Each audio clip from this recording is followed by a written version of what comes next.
Hello, it's Angus here. This is Rolling Square Edge Pro, the full kit. I've already unboxed this. There's 3 little boxes in there. This is the Edge Pro, and it's a MagSafe accessory. This is the little light that goes on it, connects off, holds as a stand. It's like stiff, so when you move it, it stays in that position.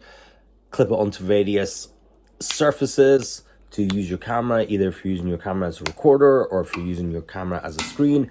I think this is really cool as a gym accessory, but it's really cool for a productivity accessory as well. I put it on my kitchen counter when I'm doing the dishes, so it's just there when I'm doing dishes, nice and boring stuff. I have it in the gym, clicked on the shelf, boom, as a screen, because I use my phone as the music player and also as a timer for clients, which is cool. It's great. I actually bought 2 of these, so I've got one at home and I've got one I keep in the gym. This is the at-home one. It's really nice design. It's very premium.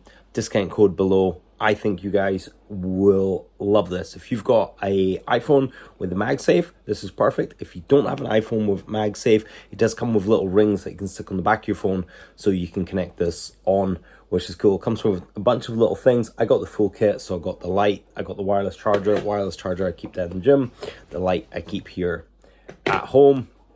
And it's just got multiple uses. Right now I'm editing this very video, so this will stick on the side of the MacBook. My phone will go there, and when I'm airdropping pictures over, it makes a really nice workstation. Anyway, Angus out. Hit like and subscribe, and I'll see you guys in the next one.